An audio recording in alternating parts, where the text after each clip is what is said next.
এবার লাগিয়ে আমরা ওগুলোকে পরিষ্কার করছি। আর ডিএনজিও তারা নিজেরা ওই ওপর দিয়ে কাটার দিয়ে কাটছে। আশা করছি যে যাকে পাওয়া যাচ্ছে না, আশা করছি আজকে হয়তো পেতে পারে। একটা উদ্ধার কাজ এটা হয়ে গেলে তারপরে আমরা মাস স্কেলে ডেব্রিজ তোলার ব্যবস্থা করব। হ্যাঁ, সেটা আমরা ডেব্রিজ গুলোকে ওই জন্য আমরা অসাবধানী অবস্থায় তুললে তো সে হয়ে যাবে, সেই জন্য কাল পর্যন্ত খুব সাবধান অবস্থায় তুলেছি। আজকেও আমরা এক ধার দিয়ে এগুলোকে পরিষ্কার করছি যাতে ওইটা আবার পড়ে না যায়। পড়ে গেলে তাহলে ওই যে যদি কিছু থেকে থাকে তাহলে একেবারেই চ্যাপটা হয়ে যাবে।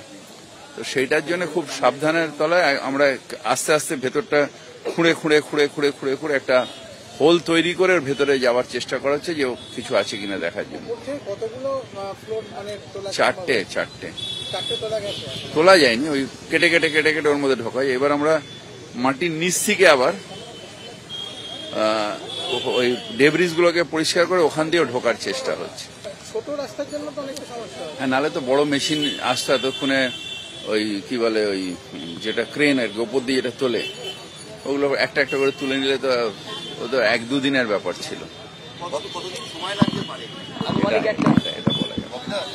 এটা বলা যাবে না। এগুলো নিয়ে আলোচনা হয়ে গেছে, নতুন করে আর আমি কিছু বলুন। আপনারা সবাই সে দায় তো সবাই টিভিতে ফিক্সড হয়ে গেছে কালকে, সেটা নিয়ে নতুন করে আর কন্ট্রোভার্সি করা দরকার নেই। যেটা পজিশন সেটা বললাম, টেকনিক্যাল কথা হলে সেটা আমরা বলতে পারবো। দায় এড়ানো, কারোর জবাব দেওয়া, এসব আমি রাত্রিবেলা রোজ শুনছি। ওই যে যা করুক, এটা নিয়ে এখন আমি আর কিছু বলবো না। মেন হচ্ছে এখানে দাঁড়িয়ে থেকে মানুষের পাশে, সেদিন রাত্রির থেকে আমি ছিলাম, আর মানুষের পাশে থাকতে হবে, এটাই মূল কাজ।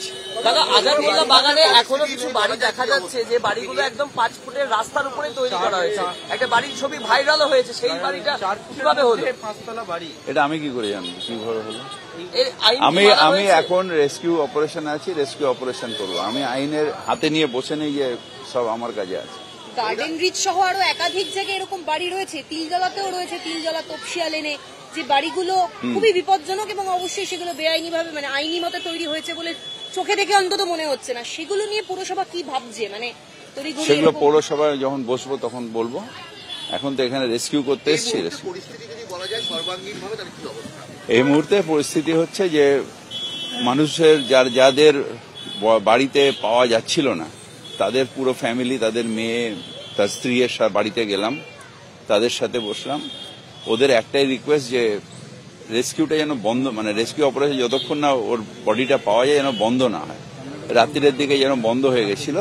তো আমি বললাম না, আজ থেকে কর্পোরেশন যেহেতু করছে, ডে নাইট আমরা চালিয়ে যাবো যতক্ষণ না ওই বডিটা পাওয়া যাবে।